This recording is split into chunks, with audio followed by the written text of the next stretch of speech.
As with climate change, where there's no scientific debate anymore, so too, there should never be any scientific debate about whether mass incarceration is a good thing for the country or not.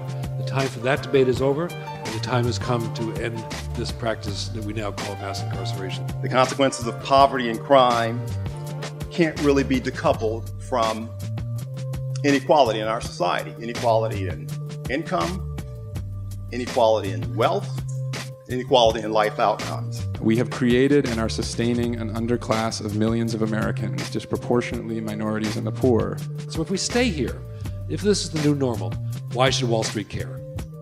Wall Street should care, first of all, because it's a lousy return on investment. You know, we have this place called Rikers Island in New York. The amount of money it costs to operate that facility and keep someone there per year for each person, $176,000 per person per year. That's extraordinary. And to have so many people in prison, it's very expensive, $80 billion a year for our prisons and our jails, squeezing out a lot of other worthy expenses. Then we end up with our scientific finding that any impact on public safety was modest and certainly not worth this expense.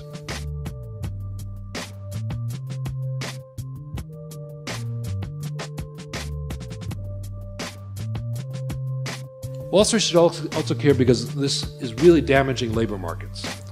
When I think about the impact of mass incarceration on the workforce, particularly in Black and brown communities, I think about the number of people that I went to high school with who kind of disappeared from my community, which means that they were not contributing to the economic viability of that community in so many different ways. So I think of two stories. One is my own story, exiting prison. I come out, I earned a 2-year liberal arts degree while I was in prison, visited about 40 different employers when I got out, and was turned down outright by, I'd say, 30 to 35 of these employers as soon as they saw the criminal record on the application. Ultimately, I ended up being the senior vice president at one of the largest nonprofits here in New York. And, you know, the reason I say the joke is on Wall Street, because think of all those employers who just turned me down outright based solely on that box on the application that says this person has a felony, because suddenly my entire identity became that experience. The mere fact of having been in prison compared to someone else just like you who wasn't in prison means that your lifetime earnings are diminished between 10 and 30%. This is very bad for the GDP. This is very bad for our economy.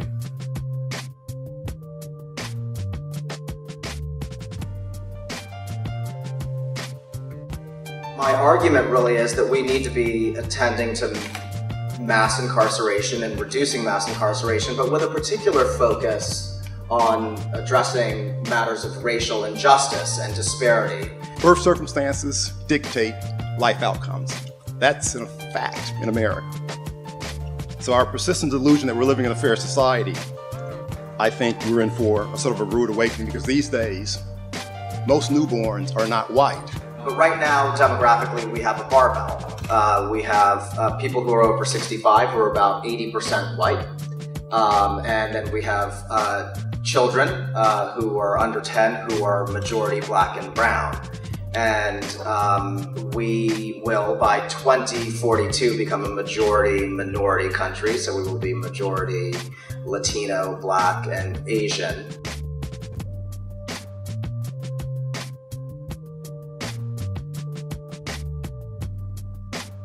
I think that what we have to get to is a place where we are looking at this issue morally.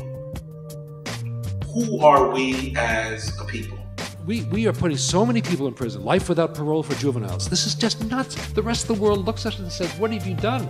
And so when you look at our numbers in comparison to the rest of what we would call the industrialized world, the civilized world, the rest of the world, nobody does what we do. Nobody does it. And, you know, as I always say, when you are the only one doing it, you're the one that's crazy. And so in this context, I think that's true.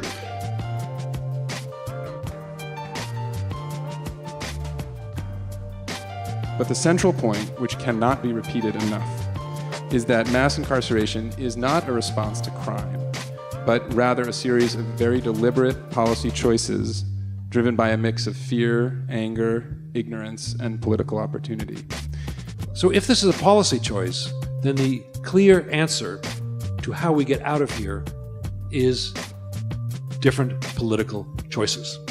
There are 4 principles that should guide our discussions going forward. One is the principle of proportionality, a well-established principle in the law. You punish people according to the severity of their crime and not more. The second is the principle of parsimony, my favorite.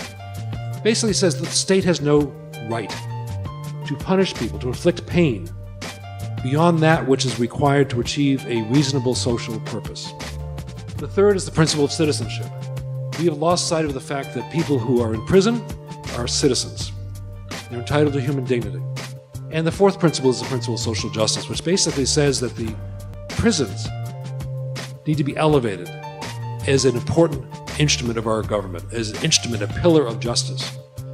So I think if we keep those in mind as we move forward, we'll do good work, and I think Wall Street will listen. Thanks.